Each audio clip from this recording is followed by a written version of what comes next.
Halo aku.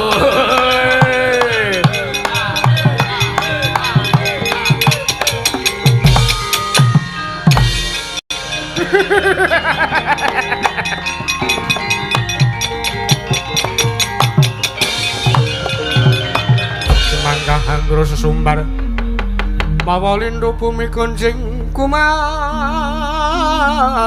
dokuntara katok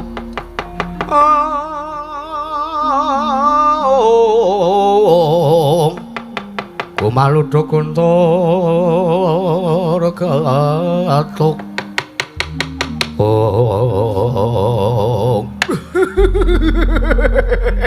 ladalah wah edan wong legan golek momongan aku ki patih derajatku nang negaraku nang negara Mandura ki aku mung nomor 2 lah kok aku kon nyekel wong kere-kere kaya ngene wah iki janjane saru nek tak lakoni wah Petro wah tuwek ra mudar-mudar wah saya tuwek awake saya guru mongko irunge dawane ra jamak-jamak wah tangan dawa sikile dawa apa nene sing dawa wah menungso dhuwur kaya tower wah bagong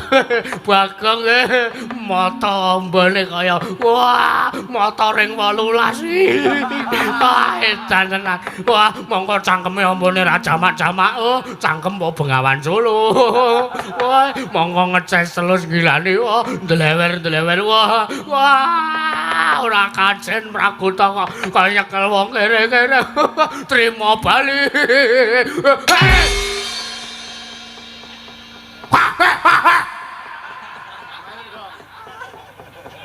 wah nesu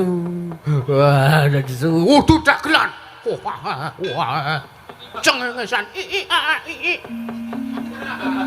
wah ra trimo Bagong nesu ababe matreng panganane batang apa piye pokoke wah Petro kandhong bolong Ndara Patih Praguta wah Panongawan Bagong piye ndas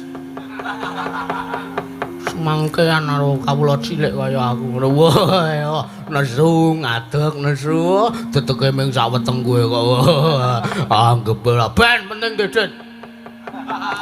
Ayo, Truk, dirampung Truk. Ha iya. Semangkean ora sewiyah-wiyah karo kawula cilik ora. Janji, mak buandem buat aku ora ini. Ndara Patih Praguta, Petro kandhong bolong iki. Nggih to. Kowe wani karo Sinuwun Prabu Baladewa. Kula wani mergo enten sebabe.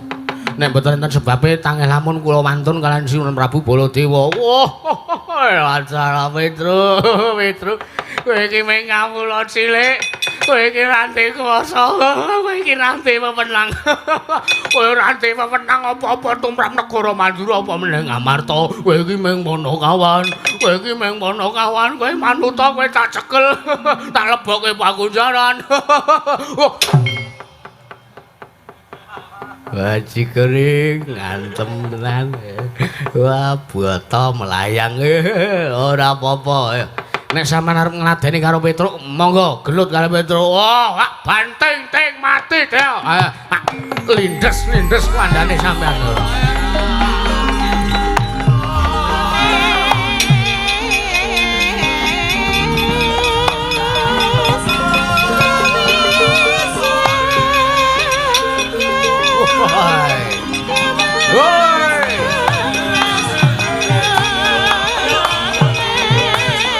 Asli.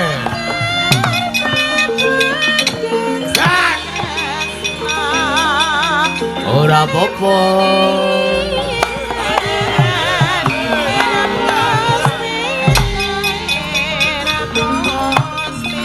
Yo Kang yo. Ayo.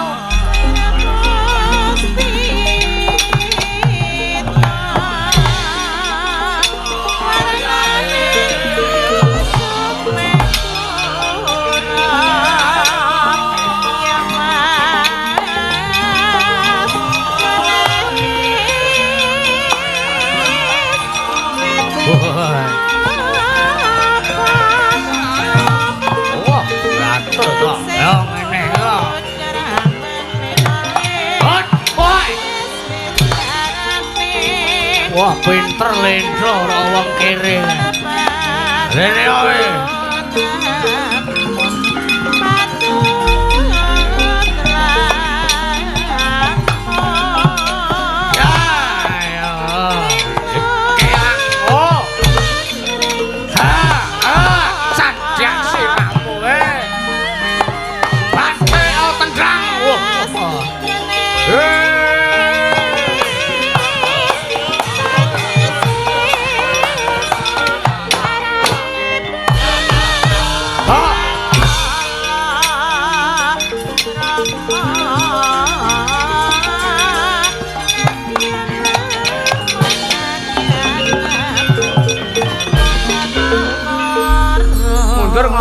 Iringane ra masuk. Lho, ra masuk piye? Petruk perang kok lasem. Lah terus karepmu Dewul Gunung Kidul, Kong. Oke. Iya jiret. Geleleng tenan kowe. Wis pokoke ngunekke Dewul Gunung Kidul. Gelem ora gelem, ayo. Sarone. Oke, yo, ndang. Nah, ngene iki rak wangun.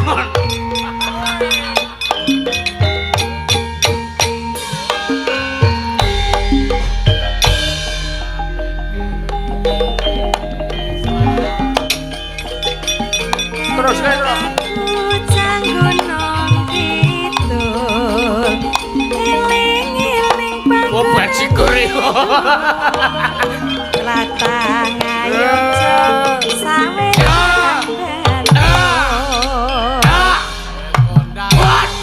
Wah. Leleng tenan Petruk. Wah. Aduh. Sadyak.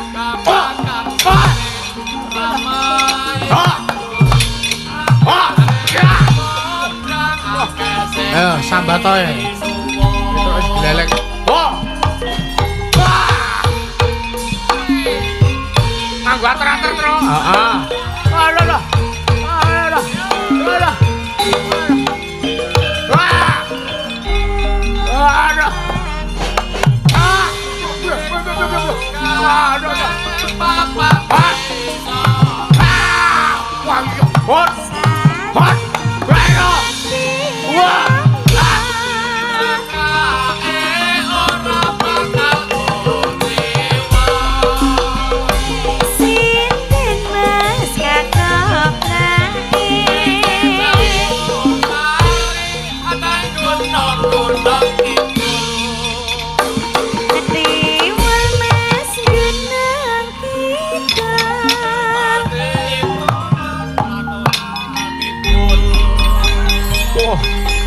Waduh. Wah, ora kajen mungsuh kere. Waduh. Wah. Yo.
Sambatoe Patih Prabowo.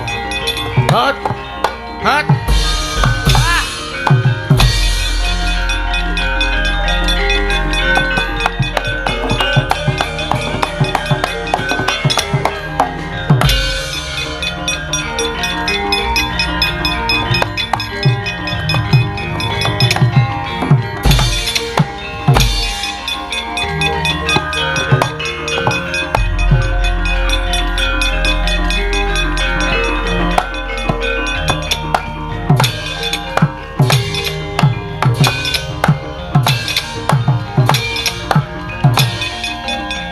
mati ya.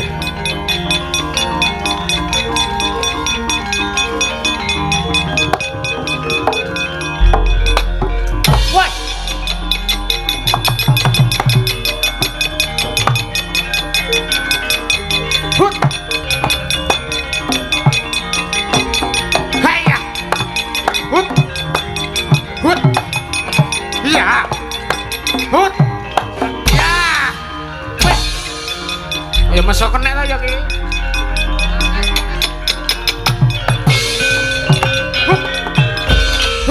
Ya.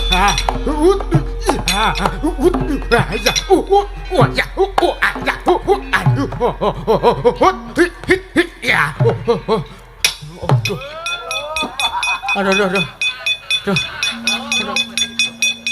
Waduh. Aduh piye ki? Aduh, ngapa itu? Wah, minggir kok. Tenan iki bahaya tenan. Ngapa weh? Tenan. Mendek. Ngapa? Mendek. Mendek apa ta ora udan barang kok mendek? Motor. Kita omongi to takon mendek. Tak critani mengko kok ora. Aku gak omong nek ana tombak kok. Itu tak aku lagi ngendani tombak. Iya. Weh. Wah, nanti keblogong mlebu slokan gong. Kene iki ngendani tombak. Mundur. Ngopo arek ngoporani kene kok. Wis ora. Aku ngeman kowe lho gong. Wis minggir. Adegan ini dilakukan oleh profesional.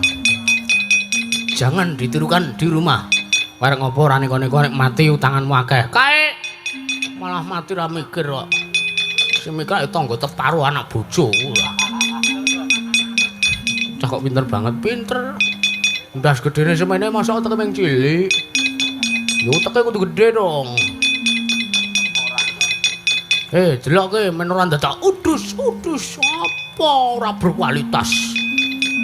Ora berkualitas ngapa to? Ngeselke awake kualitas rendah. Ngene iki tak ajari unen-unene.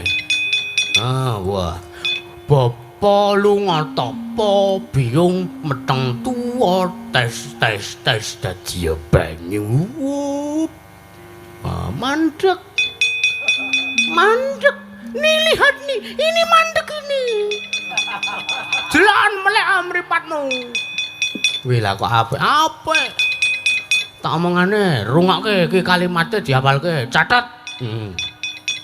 Tombak. Aku wong suci ra tau colong jupuk. Janji kowe ngenengi sirahku, pirangane awakku. Kelakon kowe dadi tombak rosokan ora kanggo rapayu didol. Bali. Ngono kuwi cak ora paham teknologi. Makane nende apa kowe iso ngetut Kendra Janaka kuwi sak ditulat ngilmune kowe. Kaya ngono kowe cak goblok banget kuwi. Ngilmu nanunan Kendra Janaka ora ditularke kuwi ora. Ngono kuwi rasa dadak apa marake anyang-anyangen. Cah nem anyang-anyangen. Kok apik to go ngajari-ajari. Piye mau kalimate? Bapa lunga tapa biyung meteng tuwa tes dadi banyu tombake ndeken. Nis tandek. Omongan to tombak aku wong suci aku ora tau colong jupuk, aku ora tau tumindak neko-neko, aku ora tau ndemeni tong. Pokoke wis sing pokoke unggulna kebaikanmu, Truk. Oh iya. Ngenengi awakku dadi tombak rosokan wesi tetanus. Ora payu didol, wis pokoke kon bali. Ya, ora bali, cengkuwir. Atret tombake. Iya. Piye mogong? Wis pokoke kuwi kalimate. Ya. Bapa lunga biyung meteng. Gong, kok ora mandi to Le, isih kenek wae iki. Aku kepiye kalimatmu? Bapa lunga biyung meteng, kleru, bojone meteng kok, bapakne klithian. Bapak lunga tapa biyung meteng tua tes dadi banyu. Oh ya. Kuwi jeleng-eleng sirah semono mikir ra iso. Semelah. Bapa lunga tapa biyung meteng tua tes dadi banyu. Bop gong. Tombak lawas kuwi, Truk. Sangkatane Purwawidada. Wis angkatane Purwododo. Direm Senin mandeke Rebu. Gak diomongi. Tombak aku wong apik ora tau colong jupuk, ora tau tumindak sing ora prayoga, ora tau kasar karo bojo, ora tau nyolong, ora tau ngapusi.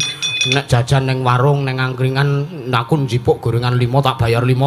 Aku ora tau ngunek-unekke tangga, aku ora tau gegeran karo sapa-sapa, aku ora tau nerobos lampu merah, aku ora tau ora nyiram WC nek aku pas nguyuh. Aku ora tau adus ora sabunan. Pokoke aku tumindakku apik, aku salatku 5 wektu subuh, luhur, ngasar, magrib kabeh tak lakoni, salat duha, salat tahajud.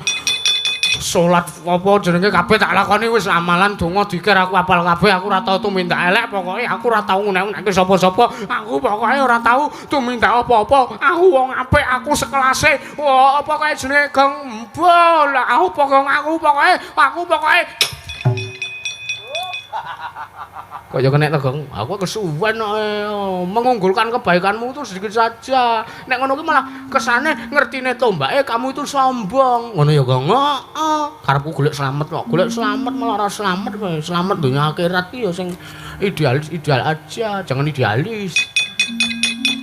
Bapa lunga tapa, biyong meteng tuwa tes dadi banyu. Sak cekele kowe, Gong. Heeh. Cekel balekke terus. Ya, ben kae Patih Prabowo mati ya. Tudinge tugel kok ya men. Ya delok.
Murang Toto Petruk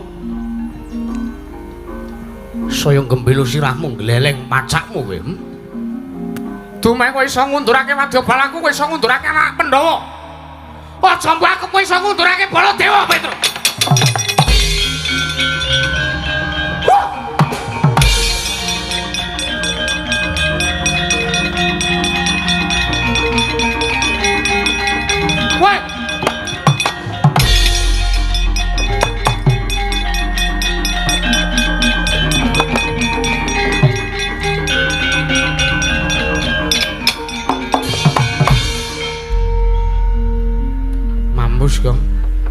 Apa? Ngapae kowe? Sinuwun Baladewa maju. Maju ya gek kowe sing kiper. Ora lucu, ora kaya Mbah Baut. Sinuwun Baladewa maju nggawa Kyai Alugara. Kowe wedi? Ya wedi ngono. Lah aku ora ndek piandel apa-apa. Santai ae, Tru, sabar. Iki panjak iki malah ubek ngapa ya? HP-ne wis tak sita bareng malah ngopo. Golek ke gaman malah. Gamane iki malah penelengan. Mamendon. Macring-acring. Wes kowe nek goleki gaman liyane ning kotak sijine, gelem ora gelem iki. Heeh. Ki mau goleki tombake gak ono. Bendho.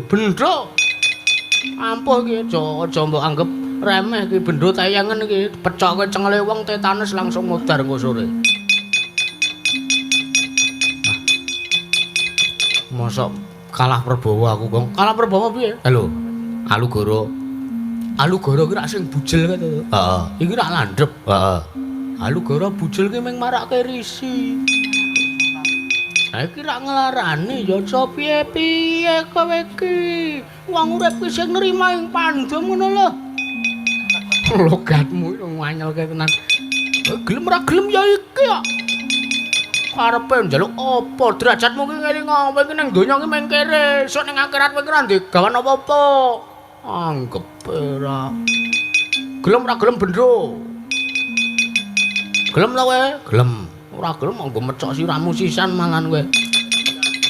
Nek kok ngene iki malah ngedon-donke semangatku, Gong, kowe Gong arep maju perang topa itu. Maju kek maju ora kok kan ngomong wae. Ya wis. Sinuwun Baladewa nuwun sewu paripaksa kluwantun kan sampean sinuwun.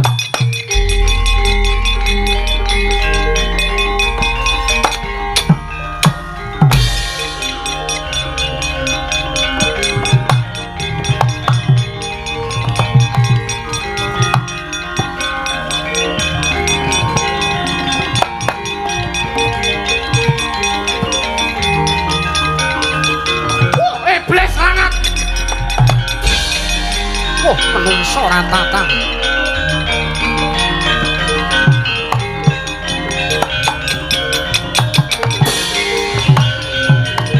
Petruk Anrong bolong gemilu siramu gleleng macakmu. Kowe wis wani karo Yayi Prabu Ndrawati, wis wani karo aku. Wis wani ngundurke anak-anak Pandhawa. Saiki kowe kudu wani nandingi Prabu Baladewa Barat. Amuk Suramarta, Jayamarta imbang yen padha-padha. Nuwun sewu sinuwun. Kula niki menungsa carane sapi nek ajeng sampean boleh mangjagal dhisik, manggoleki sikik keringkiane Petruk, aja njur sak geleme dhewe kaya ngoten niku. Sampean ngliga Kyai Alugara, kula ngliga bendho Kyai Pecat Nyawa. Alugarane sampean mung marake keri mergo ming tumpul. Oh, tumpul niki mung marake keri ngoten iki. Niki arep pusaka kadewatan, niki arep pusaka ampuh. Ning tumpul ming marake risi, ming marake musuhe sampean kemekelen. Ning nek niki mangsawang niki. Lho, ora edan kowe Petruk. Niki mangsawang niki nggih ngerok jenggote sampean tesih saged. Mula aja sok ngembe karo wong cilik. Giri lusi jalma tan kena kirina, anu kinira. Wah, menungso ratatanan gembelo sirahmu gleleng pacakmu. Ayo nek pancen kowe sembada iso ngalahke dayane Kyai Alugara, meguru karo kowe 20 taun. Ngalahke bendoku wak sembah dlamakanmu, bojoku Purantawati peken sira mati. Lah.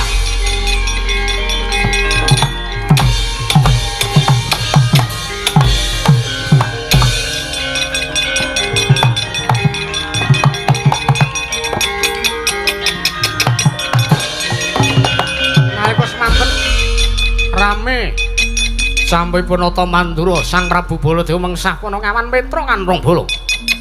Nalika semanten Sang Prabu Baladewa rumaos kasoran, rumaos kewirangan. Awit Kyai Alugara dayanipun kawon kalian bendho Pecat Nyawa kagunganipun Petruk Anrong bolong. Nalika semanten madosi liranipun Petruk Anrong bolong. Sangka semangate Sang Lurah Petruk Anrong bolong anggenipun perang namakaken pusaka ngantos merem-merem. Mboten sadar Sang Lurah Petruk Anrong bolong bendhone mboten ngengingi pusakane Sang Prabu Baladewa. Lena panakan Petruk Anrong bolong. Den tamani Kyai Alugara. Kendang kapracondang kontal kaprapal tebih. Mboten dipun mangertosi wonten pundi dawuhipun Petruk Kanrong Blongo. Wah, menungsa rantatan. Mati, mati, mati kowe. Wah!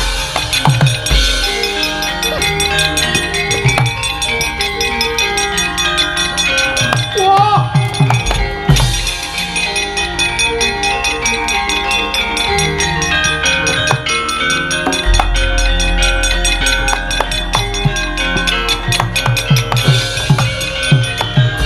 Syukur modar menungso kene ora jujur tumindake kaya mangkono. Ben nek pancen kowe dadi kelilipe, dadi pepalange Yayi Prabu Ndarawati aja takon dosa Petruk, ora iso bali selawase.